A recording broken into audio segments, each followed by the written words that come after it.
Mesdames et messieurs, dans cette vidéo, je vous explique étape par étape et de la manière la plus simple comment équilibrer une équation de combustion complète d'un alcane. Quand on dit combustion, c'est le fait de prendre un alcane et on le brûle. Brûler un alcane nécessite de l'air. Donc, le produit qui va être dégagé quand on brûle cet alcane-là, ce sont ces produits-là qu'on dit que c'est le COD et les H2O au cas où notre combustion est complète. Mais si la combustion est incomplète, ça doit dégager des monoxydes de carbone ou des carbones simples. Comment on sait qu'une combustion est complète? C'est lorsque nous avons une voiture neuve ou bien une moto neuve.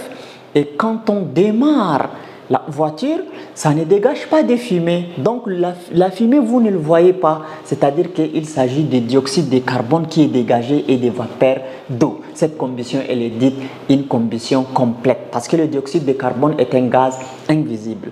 Par contre, si vous avez un vieux véhicule et que vous le démarrez, ça dégage vraiment des fumées. Donc, ces fumées-là, ce sont les monoxydes de carbone. Vous voyez? Donc, voyons si nous avons une équation de combustion complète, comment il faut l'équilibrer. Donc, équilibrer une équation qui veut dire que le nombre d'atomes au réactif est égal au nombre d'atomes au produit. Ce qui est de l'autre côté, c'est le réactif et ce qui est de ce côté, on l'appelle produit.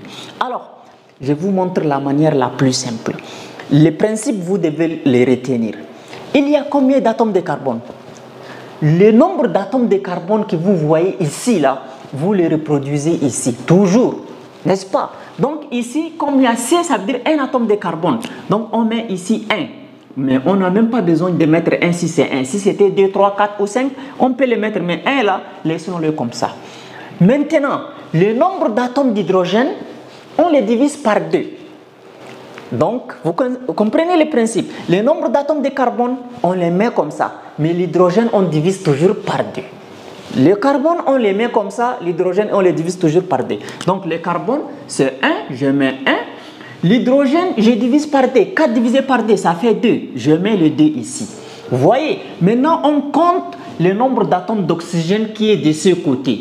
Alors, ici, il y a 2 oxygènes. Le 2, là, ça multiplie toujours le nombre qui est ici. 2 fois 1, ça fait 2. Ici, il y a un seul oxygène. Donc, le 1 multiplie toujours le nombre qui est ici. 1 fois 2, ça fait 2. Donc, c'est-à-dire, par ici, nous avons 4 oxygènes. Alors, les 4 oxygènes, là, vous divisez par 2, ça fait 2 oxygènes. Le résultat, vous le mettez ici. Donc, c'est-à-dire nous avons déjà équilibré notre première équation. Très simple. La deuxième équation, nous avons 3 atomes de carbone, mettons-les ici. 8 atomes d'oxygène, d'hydrogène, autant pour moi, divisé par 2. Donc, 8 divisé par 2, ça fait 4. Mettez 4 ici. Maintenant, comptons les oxygènes qui est de ce côté. Ici, il y en a 2. Le 2 multiplie le 3. 2 fois 3, ça fait 6. Ici, il y en a 1. Le 1 multiplie le 4. Ça fait 4. Donc, 6 plus 4, ça fait 10. Le 10, on divise par 2. On met 5. Ici, on met 5. C'est déjà équilibré. Quand vous comptez le nombre d'atomes de carbone, d'hydrogène, d'oxygène de l'autre côté, ça va être équivalent à ça. Maintenant, le dernier. Nous avons ici combien? 6 atomes de carbone. Je mets 6. 14 atomes d'hydrogène, je coupe, je divise par 2, ça fait 7. Le 7, je le mets ici. Maintenant, 2 fois 6, ça nous donne 12. Plus, maintenant, 1 fois 7. Donc, c'est-à-dire on est en train de compter le nombre d'atomes d'oxygène. Ici, il y a 2 oxygènes, on multiplie par 6, le coefficient stéréochimétrique. Et ici, 1 fois 7, ça nous donne 7. Donc, le tout, ça nous fait 12 plus 7 qui est égal à 19.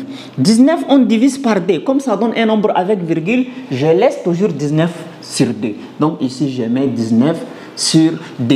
Et voilà, on a équilibré aussi cette équation. Si tu as compris, dis-moi en commentaire quel est le nombre d'atomes de carbone écrit au produit là, carbone ça, hydrogène ça, oxygène ça. Donc, si tu as par exemple C4H10 plus O2, ça me donne COD plus de l'eau.